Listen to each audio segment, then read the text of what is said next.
Damas y caballeros, buenos días. Mi nombre es Juan Francisco, y hoy hablamos sobre el libro Los líderes comen al final, escrito por Simon Sinek. Espero que te sea útil, y sobre todo, que te guste. A disfrutar. Comencemos por una pequeña introducción. A lo largo de la historia, todas las organizaciones que han superado sus crisis lo han hecho gracias a contar con un líder. Sin embargo, muchas instituciones docentes y programas de formación se centran, no en el desarrollo de líderes, sino en la formación de directivos eficaces. Este libro intenta cambiar este paradigma y explica por qué hay que crear una nueva generación de hombres y mujeres que entiendan que el éxito o el fracaso de una organización se basa en la excelencia de sus líderes, no solo en la perspicacia de la gestión. Un líder excelente es aquel que se centra en su gente, algo especialmente importante en la actualidad, cuando el coste del fracaso puede ser catastrófico para las empresas. El precio del verdadero liderazgo es la disposición a anteponer las necesidades ajenas a las propias. Un buen líder conoce a sus empleados y es consciente de que son más que un recurso contingente. La competencia profesional no basta para ser un buen líder. Los buenos líderes deben preocuparse de verdad por las personas que han sido confiadas a su cargo. Saber por qué y cómo hacerlo puede marcar la diferencia entre el triunfo y el fracaso. Hablemos primero sobre la empatía. Año 2012, Afganistán.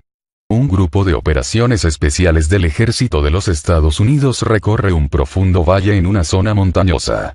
En el cielo está el capitán Mike Drowley, que vuela en círculos sobre las tropas de infantería por si lo necesitan. Como lo ideal es que todos se vean, guiado por un presentimiento, Johnny Bravo decide bajar por debajo de las nubes, una maniobra temeraria que nadie le ha ordenado. Justo antes, recibe un mensaje escalofriante por la radio. Tropas en contacto con fuerzas enemigas. Tras descender, Johnny Bravo encuentra fuego enemigo desde ambas laderas del valle. Arriesgando su vida, realiza otra peligrosa maniobra, dispara y da en el blanco.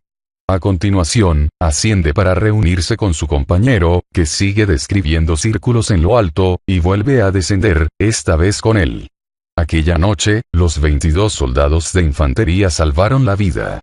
El enfrentamiento se saldó sin bajas estadounidenses. Johnny Bravo arriesgó su vida por pura empatía. Su acción se enmarca dentro de una cultura de sacrificio y servicio en la que la protección mutua actúa en todos los niveles. Este es uno de los patrones de las organizaciones de mayor éxito, aquellas que suscitan el máximo respeto, gozan del mayor índice de fidelidad y a las que abandonan menos trabajadores. Estas empresas son capaces de capear prácticamente cualquier dificultad, mientras sus líderes ofrecen cobertura desde lo alto a las personas en tierra. La empatía consiste en considerar que los empleados también son personas. Bien lo sabe Bob Chapman, quien, en 1997, se puso al frente de la empresa Aizen-Sandiacre. Tras entrevistarse con varios empleados, supo que muchos pensaban que la empresa no se fiaba de ellos. Un trabajador llegó a decirle que había tenido más libertad mientras estaba en las instalaciones del cliente que aquí. Entonces Chapman decidió insuflar empatía y confianza en su empresa y lograr que sus empleados se sintieran igual de bien en el trabajo que fuera de él. Se acabaron las máquinas de fichar, los recambios de las máquinas dejaron de estar en una habitación cerrada, se eliminaron las cabinas telefónicas de pago, se puso a disposición de todos los empleados teléfonos de la empresa. Así, Chapman se ganó la confianza de la gente. En poco tiempo la empresa comenzó a parecerse a una familia y los empleados se mostraron más dispuestos a ayudarse mutuamente, algo que redundó en una reducción de las averías y de las interrupciones del trabajo. En su periodo como director general, Chapman vio crecer los beneficios de Aizen-Sandiacre de 55 a 95 millones de dólares. Por fin había logrado que el trabajo como obligación se convirtiese en motivo de orgullo. El entorno dejó de convertirse en algo espantoso y pasó a ser un lugar donde los empleados se sentían valorados. Un principio fundamental para Chapman es que cuando las personas tienen que gestionar peligros procedentes del interior de la organización, ésta es más vulnerable a los exteriores, un hecho sustentado por numerosos estudios. Sin embargo, la proporción de organizaciones que inspiran a sus empleados a comprometerse de verdad con su trabajo es minoritaria. Sin embargo, Chapman introdujo cambios paulatinos que alteraron de forma notable el funcionamiento de su compañía. Guiado por la convicción de que todo empleado es hijo de alguien, este empresario piensa que el líder de la compañía es responsable de las vidas de los demás. La gran ironía es que el capitalismo funciona precisamente cuando trabajamos como fuimos diseñados para hacerlo, esto es, para cooperar. Lamentablemente, lo normal es que los líderes de las compañías consideren a sus empleados un medio para inflar sus beneficios. Pero Chapman y otros como él creen que es posible que en las empresas nos protejamos los unos a los otros y que nos convirtamos en los líderes que nos gustaría tener. El primer paso es crear un sentimiento de identidad, pasar del yo al nosotros. Tal y como ocurre en el Cuerpo de Marines de los Estados Unidos, estos soldados están mejor equipados para enfrentarse a los peligros externos porque no temen que estos procedan de sus compañeros. En otras palabras, trabajan dentro de un sólido círculo de seguridad. La intimidación, la humillación, el aislamiento y la sensación de inutilidad y el rechazo son presiones que intentamos eludir. Por tanto, el objetivo de los líderes debe ser forjar una cultura libre de peligros procedentes de los propios compañeros. Al crear un círculo de seguridad, el líder permite que los empleados dediquen más tiempo y energías a proteger a la organización de los peligros exteriores, ya que la fortaleza y resistencia de una compañía no procede de sus productos y servicios, sino del grado de cohesión de sus empleados. Los líderes deben ampliar el círculo de seguridad para incluir a todas las personas que trabajan para la organización y librarla de paranoia, cinismo y egocentrismo. Por otra parte, todos tenemos una responsabilidad con la seguridad de nuestros líderes, porque eso es lo que nos hace valiosos para ellos. Entonces, ¿por qué nadie está dispuesto a cambiar las cosas a pesar de que la mayoría de los líderes entiende intelectualmente la suma importancia del bienestar de las personas? Por una falsa percepción de la estabilidad, a pesar de que diversos estudios demuestran que un trabajo que detestamos es igual o peor para nuestra salud que perder el empleo. En 2013, una encuesta de Gallup reveló que cuando nuestros jefes nos ignoran por completo, un 40% de las personas se desentiende de su trabajo. Pero si nuestros jefes nos critican constructivamente, solo se desentiende un 22%. Hace décadas, unos científicos británicos se propusieron estudiar el vínculo entre el lugar que ocupa un empleado en el escalafón de la empresa y su nivel de estrés. Esta investigación, conocida como Estudios Whitehall, arrojó resultados sorprendentes. El estrés no aumentaba con la responsabilidad ni con las presiones asociadas a un cargo. Además, el esfuerzo exigido por un trabajo no resulta estresante por sí mismo. Lo que estresa es el desequilibrio entre el esfuerzo y la recompensa que percibimos. En 2012, un estudio semejante realizado por investigadores de las universidades de Harvard y Stanford reveló que, por lo general, los líderes padecen un grado de estrés menor que quienes están a su cargo.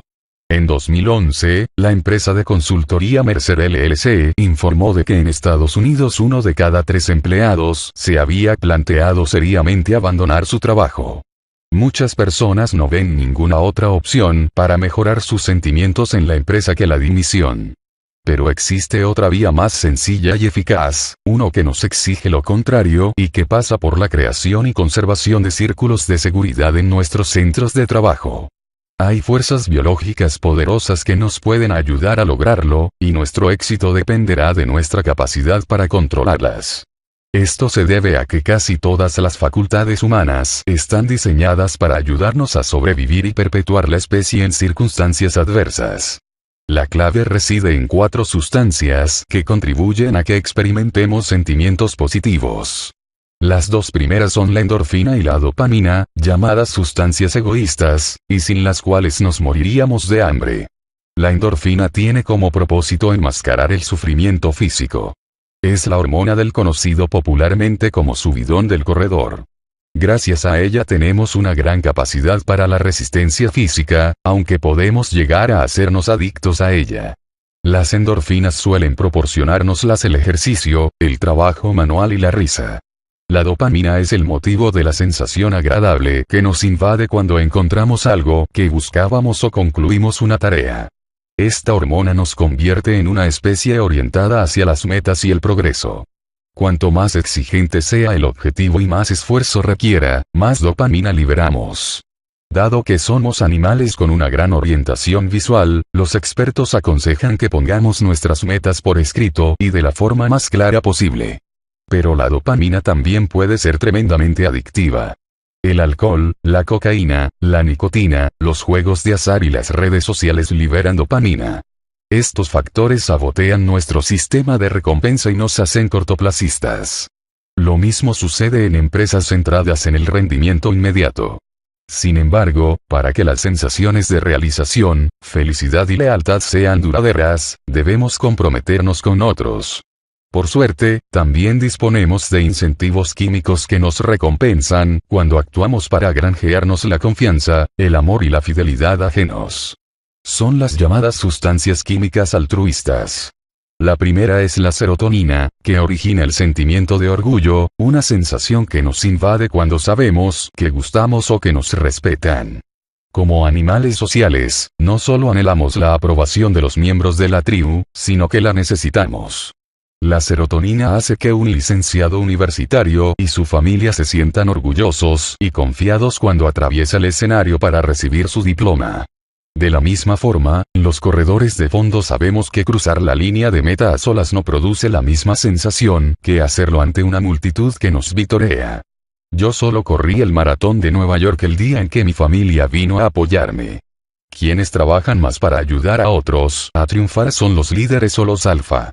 Ser el miembro más fuerte del grupo, el que lo sustenta, el que está dispuesto a sacrificar tiempo y energía para que otros ganen, es un prerequisito para el liderazgo, porque ayuda a los demás a generar oxitocina, el amor químico. Esta hormona nos confiere sensaciones de amistad, amor y confianza profunda. Sin ella no querríamos actuar con generosidad, y además posee un efecto duradero. La excitación y la espontaneidad de la dopamina dan paso a una relación más relajada, más estable y más controlada por la oxitocina, que necesitamos para sentir que nuestros colegas nos respaldarán y que todos pertenecemos a algo que trasciende nuestras individualidades.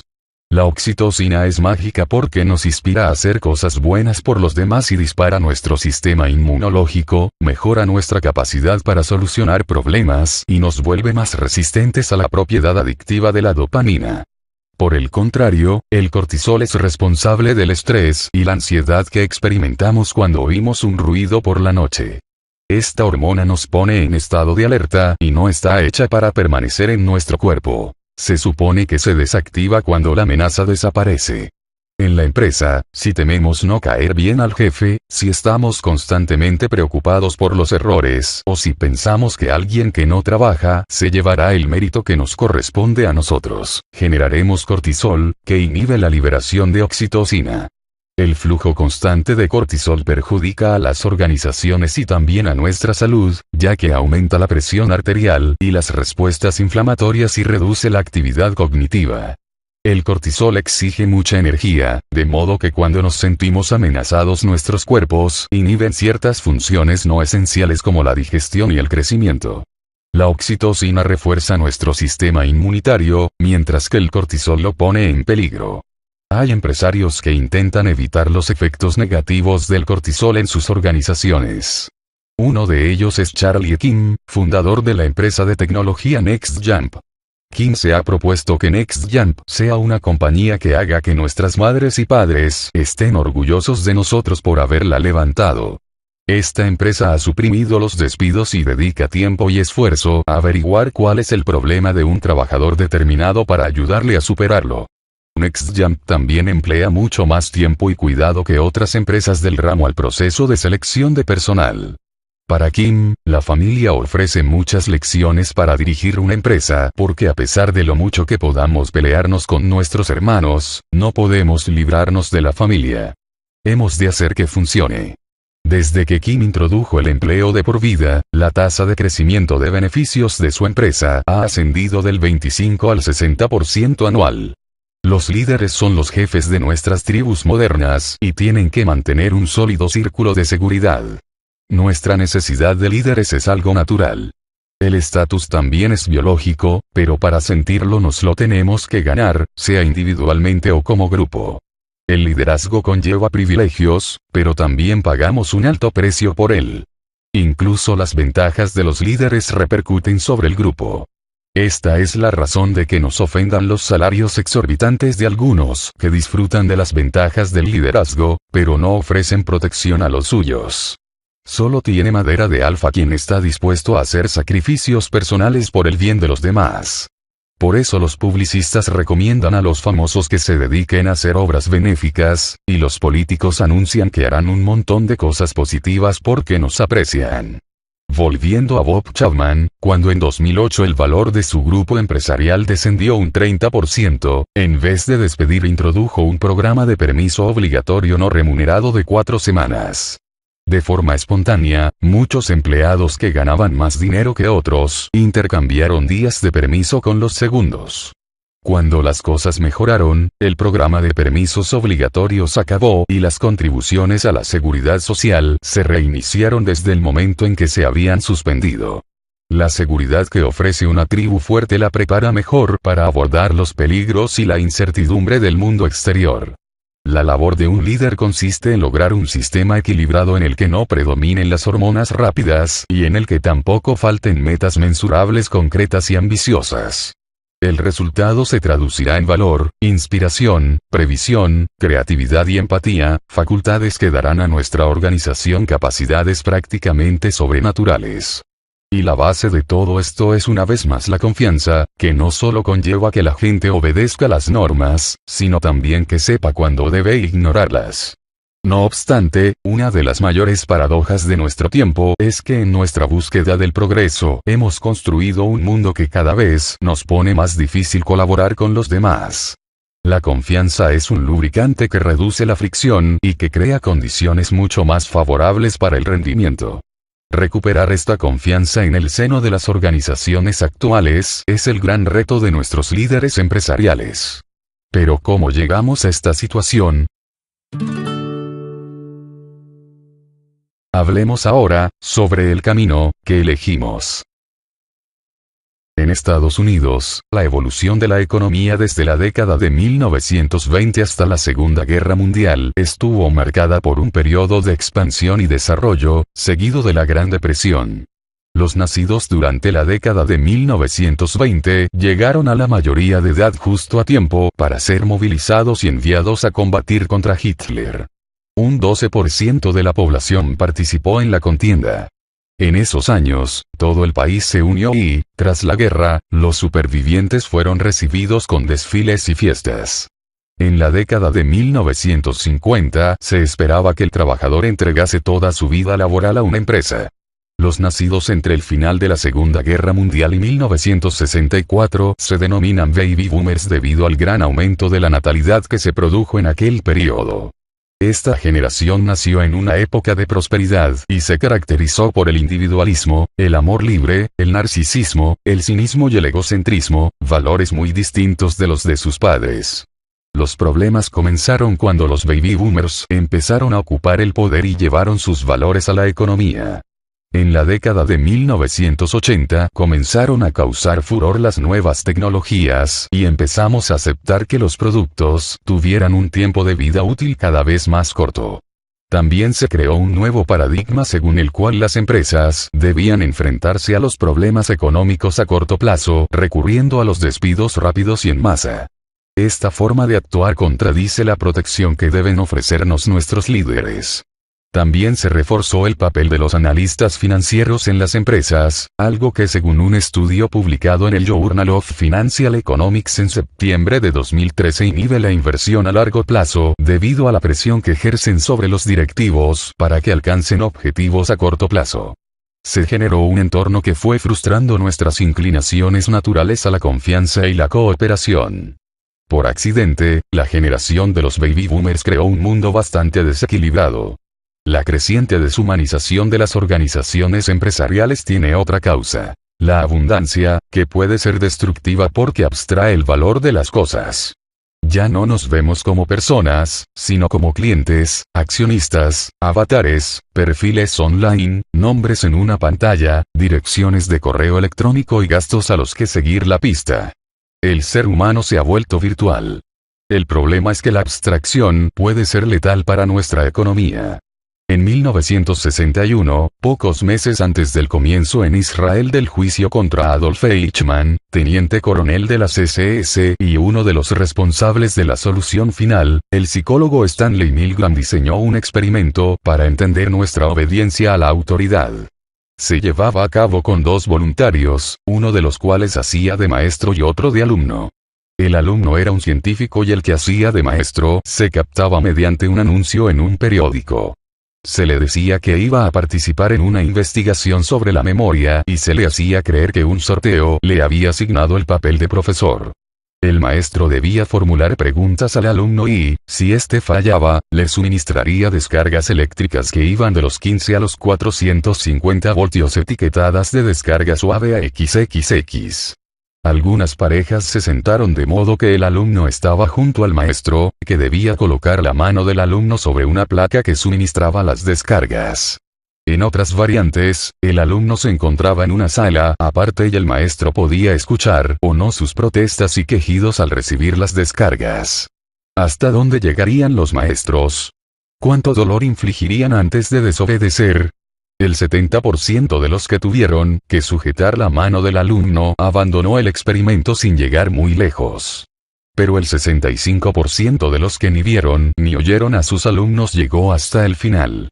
Los maestros insistieron en que no se les podía considerar responsables de lo ocurrido, ni uno solo manifestó inquietud por el bienestar de sus alumnos y nadie pidió entrar en el otro cuarto. Cuando se les dijo que en realidad los alumnos no habían sufrido dolores, las descargas eran simuladas, algunos de quienes obedecieron sintieron remordimientos, pero siguieron culpando a los responsables del experimento, y algunos llegaron a culpar a los propios alumnos. La minoría que desobedeció lo hizo porque respondió a un imperativo moral superior a la autoridad de los científicos que les daban instrucciones. El experimento de Milgram se lleva a cabo un día sí y otro también en oficinas de todo el mundo. La separación física entre nosotros y aquellos que sufren las consecuencias de nuestras decisiones puede tener un impacto sobrecogedor en sus vidas. En una cultura débil, los empleados ven a su empleador como los sujetos de Milgram veían al científico, la figura de autoridad por antonomasia. En un entorno así, el líder no intenta fomentar la confianza, y lo más probable es que los trabajadores hagan lo que más les convenga. La incertidumbre y los compartimentos estancos contradicen el concepto de círculo de seguridad, aumentan el estrés y perjudican nuestra capacidad de forjar relaciones. El instinto de supervivencia se impone a todo lo demás. Cuando la responsabilidad empresarial se limita a aumentar los beneficios sin que intervenga la noción de bien y mal, se socavan la responsabilidad y el fundamento de la sociedad civil. Las empresas actúan a sabiendas de que, por ejemplo, las normas de seguridad están obsoletas, y por tanto no hacen nada para proteger a sus clientes. En el Titanic, transatlántico hundido el 14 de abril de 1912 tras chocar contra un iceberg, había espacio para más botes salvavidas, pero no se compraron porque aún no se exigía que hubiera botes para todos. Si queremos reducir los efectos perjudiciales de la abstracción sobre nuestra toma de decisiones, es esencial que dispongamos de una fuente de autoridad más elevada. El líder debe sacrificar su propia comodidad y cuidar de las personas en vez de preocuparse por las cifras. Así la gente le seguirá, resolverá problemas y se encargará de que su visión se ponga en práctica como es debido. ¿Qué podemos hacer para ayudarnos a controlar la abstracción y mantener fuertes nuestros círculos? Se dice que Stalin afirmó: la muerte de un hombre es una tragedia, la de 1.000.000 es una estadística. Lamentablemente, tenía razón. El uso de las cifras para representar personas hace que los números pierdan su vínculo con las personas, que acaban careciendo de sentido. Para evitar esta pérdida de empatía, la primera regla es cohesionar a nuestros equipos, teniendo en cuenta que la interacción humana real, en vivo, es la que hace que nos sintamos parte de algo y que desarrollemos confianza y capacidad de sentir algo por los demás. La segunda podría enunciarse del siguiente modo: sea manejable y siga el índice de Dunbar. Según este índice, puesto en práctica por Bill Gore en sus fábricas de Gore-Tex de forma instintiva y confirmado por el antropólogo británico Robin Dunbar en 1984, las personas no pueden mantener más de 150 relaciones estrechas. El motivo de que un grupo funcione mejor cuando no supera las 150 personas tiene que ver con el tiempo y con la capacidad cerebral. Ni tenemos tiempo para todos ni podemos recordar a todo el mundo. Muchos pensaron que, con la llegada de Internet, el índice quedaría obsoleto, pero lo cierto es que, cuando un líder conoce personalmente a todos los miembros de un grupo, la responsabilidad por su cuidado se vuelve algo personal. El profesor Dunbar descubrió que cuanto mayor sea el número de personas con las que trabajamos, menos probable es que desarrollemos relaciones de confianza.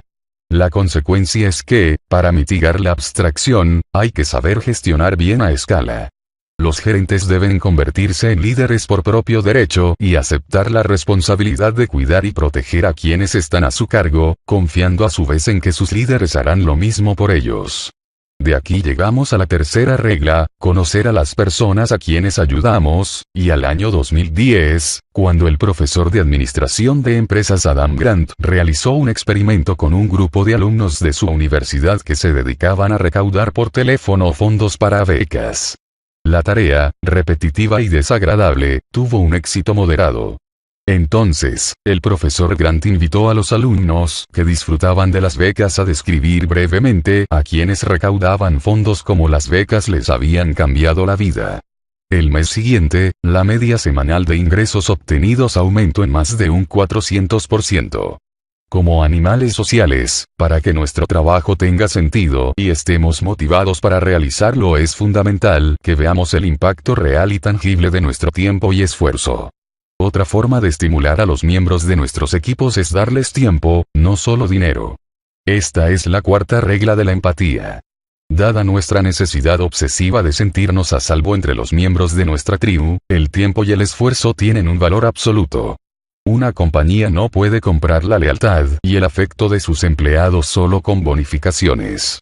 Lo que genera lealtad, una disposición a comprometerse con la organización, incluso cuando otra empresa nos ofrece más dinero, es sentir que los líderes de la compañía estarían dispuestos a sacrificar su tiempo y su energía para ayudarnos. Esto tiene más valor que una recompensa dineraria. Hablando de tiempo, la quinta regla es la paciencia. La sensación intensa y positiva que podamos tener después de una primera cita o de una entrevista de trabajo no es amor ni confianza, sino dopamina. Igual de malo es pasar demasiado tiempo sin un sentido de pertenencia. En nuestro mundo impaciente y de gratificaciones inmediatas, hay que recordar que para generar confianza hace falta tiempo. En la actualidad, el reto de cualquier líder es restaurar en el seno de su organización el equilibrio entre los impulsos egoístas y los altruistas, y atajar lo que yo llamo abundancia destructiva, que se produce cuando los jugadores se centran casi exclusivamente en el resultado y se olvidan del motivo por el que decidieron participar en el juego. La abundancia destructiva surge casi siempre cuando el desafío deja paso a la tentación. Hablemos ahora sobre las 5 lecciones de liderazgo. La primera lección de liderazgo es la avaricia a largo plazo, que significa que a veces vale la pena actuar a corto plazo para ayudar a un cliente, porque la lealtad y la confianza resultantes reportan grandes beneficios futuros. Esa fue la máxima empleada por Goldman Sachs hasta la década de 1990, cuando esa cultura comenzó a resquebrajarse. La compañía se dividió en dos bandos, los que se regían por la lealtad y la avaricia a largo plazo, y los que obedecían las cifras y objetivos a corto plazo. Cuantas más personas se incorporaban motivadas únicamente por su propia riqueza y posición, a expensas de la compañía o del beneficio a largo plazo del cliente, más se dañaba la cultura de la empresa, su reputación y, en última instancia, las decisiones que tomaba la empresa. En 2010, el papel desempeñado por Goldman Sachs en la crisis de los títulos respaldados por hipotecas basura y las exorbitantes bonificaciones recibidas por sus ejecutivos pocos meses antes de recibir el rescate del Estado hicieron que la reputación de la compañía llegase a su punto más bajo. Esto ocurrió porque Goldman Sachs derivó hacia una cultura débil, en la que muchos se apartaron de lo correcto para hacer lo que les beneficiaba. Como dijo el gran pensador alemán Goethe, podemos juzgar fácilmente el carácter de un hombre fijándonos en la forma en que trata a quienes no pueden hacer nada por él. Una compañía con carácter fuerte fomenta el trato correcto a todos, no solo a aquellos que pagan o les ayudan a ganar dinero en un momento dado. En cambio, según descripciones de antiguos empleados de Goldman Sachs, el ambiente en la empresa era de falta de confianza y respeto, y sobre todo de falta de responsabilidad cuando las cosas iban mal. O, en palabras de Greg Smith, antiguo director ejecutivo de la compañía, una cultura tóxica. Pero existen otras culturas empresariales que dan buenos resultados. La empresa 3M fue capaz de inventar las notas Post-it porque uno de sus científicos fracasó a la hora de fabricar un adhesivo potente, pero compartió sus esfuerzos con sus compañeros. Uno de ellos cantaba en un coro y no encontraba un punto de lectura que no se le escurriera de la partitura. Entonces se acordó del adhesivo débil de su compañero. Así nació el Post-it, gracias a la polinización cruzada de ideas. La compañía 3M posee más de 20.000 patentes y, en 2009, en plena crisis económica, fue capaz de crear 1.000 productos nuevos. La empresa funciona porque tiene una cultura colectiva que induce a las personas a ayudarse y a compartir lo que descubren. La segunda lección de liderazgo nos dice que, así como sea el líder, será la cultura. Un buen ejemplo de esto es el ascenso de Stanley O'Neill en Merrill Lynch en 2001. Gracias a una beca de General Motors, O'Neill asistió a la Harvard Business School. En 1986 se puso a trabajar en Merrill Lynch, y al cabo de pocos años se había convertido en director de la división de bonos basura. O'Neill consideraba la cultura de la empresa, centrada en los empleados, una rémora y fomentó un entorno en el que los empleados competían intensamente unos con otros. Él mismo optó por no confraternizar con los demás, usaba un ascensor privado y a los empleados se les prohibió dirigirle la palabra por los pasillos. Por su parte, los subordinados de O'Neill comenzaron a mover hilos para socavar su posición ante la junta. En 2006, el jefe de inversiones Jeff Kronthal advirtió a O'Neill de los peligros que estaba corriendo la empresa. O'Neill lo despidió. Un año después, la compañía anunció pérdidas de $2.200 millones. Merrill Lynch cayó en desgracia, pero O'Neill dejó su trabajo con una indemnización de $160 millones. ¿Por qué los accionistas y las juntas no incluyen en sus contratos la prohibición de indemnizar a un director general que hunde a la compañía?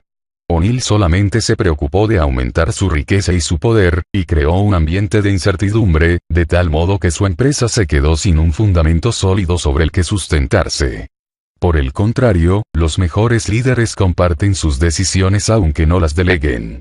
Dentro del círculo, los errores no son algo que temer.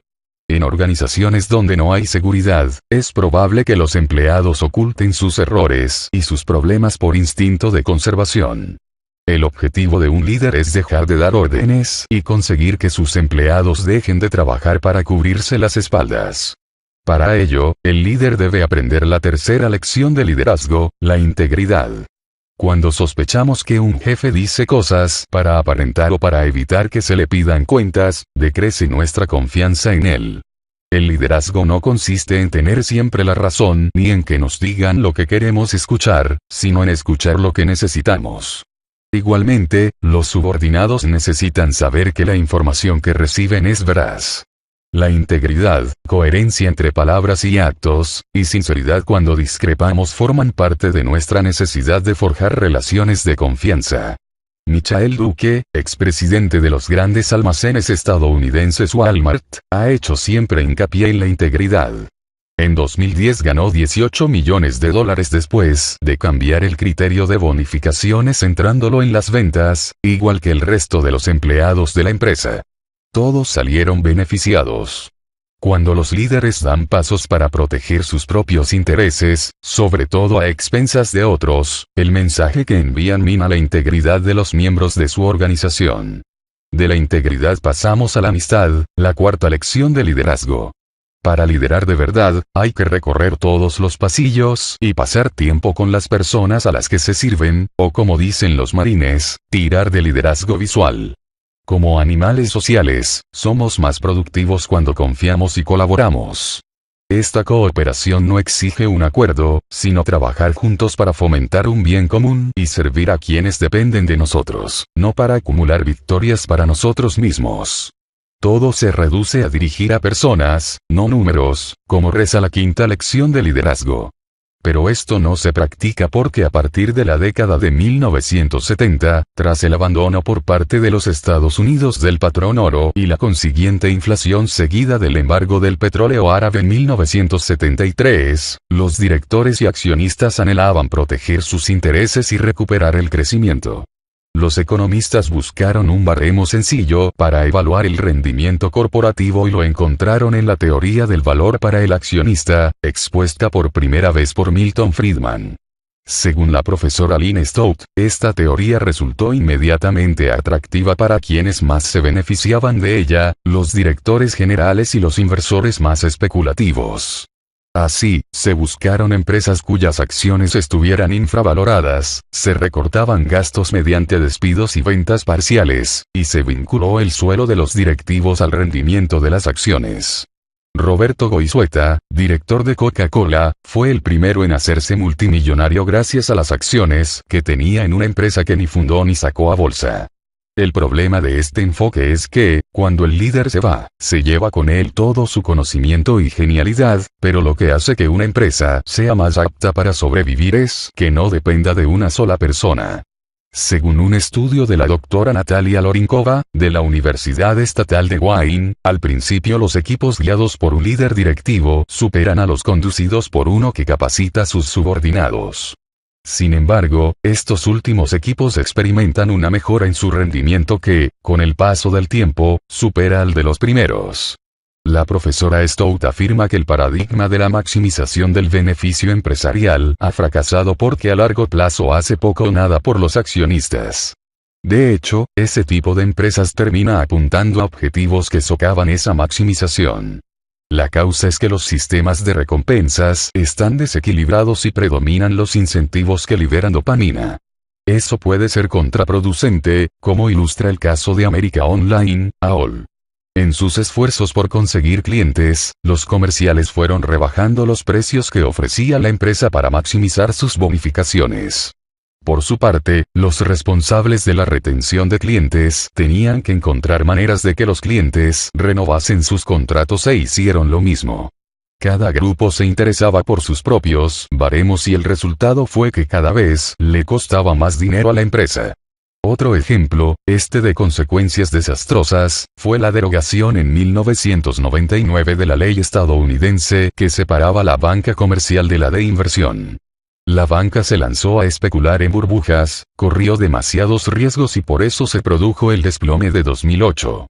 Este hecho es uno de los casos más evidentes y extremos de los intentos de algunos baby boomers de modificar y transgredir las reglas en beneficio propio. El periodo de abundancia destructiva que vivimos es resultado de la idea generalizada de que no debemos privarnos de nada. Lo que ocurre ahora es que los hijos de los baby boomers, las generaciones X e Y, creen que pueden conseguir todo lo que quieran y que tienen derecho a todo. El resultado es un cortocircuito espantoso en los sistemas internos de recompensa. Además, la generación Y, al haber nacido rodeada de tecnología, piensa que se le da mejor la multitarea, pero lo que hace estupendamente es desconcentrarse. A este respecto, el célebre trastorno por déficit de atención no es más que una adicción a la distracción, a los efectos productores de dopamina. La generación actual es más impaciente y se siente más sola y aislada que la anterior, se ve invadida por emociones intensas y confunde el compromiso real con los gestos simbólicos.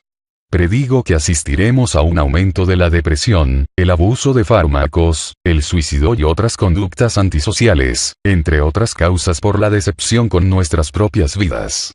Sin embargo, la buena noticia es que nuestra mejor esperanza somos nosotros mismos. En culturas como la de los marines, los vínculos profundos de confianza contribuyen a preservar la fortaleza y la integridad del sistema. Cuando media un vínculo humano, encontramos la fortaleza para soportar y para ayudar. La oxitocina, que genera sentimientos de confianza, amor, calidez y comodidad, impera sobre el cortisol. Lo que recordamos con agrado no es entonces el trabajo, sino la camaradería. Por tanto, debemos readaptarnos pero sin renunciar a la abundancia. Nuestro reto y, cómo no, el de nuestros líderes consiste en que nuestras visiones de futuro no estén limitadas a nuestros medios. Porque con frecuencia las empresas pequeñas superan a las grandes en innovación. A este respecto, Apple es la excepción de la regla precisamente porque sus líderes dan a los demás motivos para creer y les proponen retos que superan la cuantía de los recursos disponibles, pero no sus intelectos. ¿Qué pretendía Steve Jobs? Hacer mella en el universo. Estos son los objetivos que de verdad nos inspiran, porque implican el servicio a los demás y son auténticas causas. Para que demos todo de nosotros mismos, simplemente necesitamos líderes que nos ofrezcan un buen motivo para comprometernos unos con otros. Por tanto, para finalizar, recuerde que el liderazgo no es una licencia para hacer menos. Es la responsabilidad de hacer más. Ser un líder es igual que ser padre porque consiste en comprometerse con el bienestar de aquellos a los que cuidamos y en estar dispuesto a sacrificarse para que sus intereses prosperen. Si queremos cambiar la dirección de una empresa, debemos aplicar una fuerza tremenda que a menudo puede socavar el círculo de seguridad. Por ello, el cambio no puede ser repentino o instantáneo. Como en los ejemplos de líderes auténticos que hemos visto, debemos aplicar pequeños cambios y experimentar. Después, los cambios positivos irán sumándose y las organizaciones y sus miembros se transformarán. Finalmente, el verdadero liderazgo no es el baluarte de quienes están en lo más alto, sino la responsabilidad de cualquiera que forme parte del grupo. Cada uno de nosotros tiene la responsabilidad de mantener fuerte el círculo de seguridad. Como dijo el presidente de los Estados Unidos, John Quincy Adams. Si tus actos inspiran a otros a soñar más, a aprender más, a hacer más, y ser más, es que eres un líder. Y aquí termina el libro, Los líderes, comen al final. Escrito por Simon Sinek. Espero que te haya gustado, y si es así, te agradecería que le dieses al botoncito del like, que es gratis, joder. Gracias por la atención. Y que tengas un buen día. Atentamente, tu sexy lector, Juan Francisco. Hasta pronto.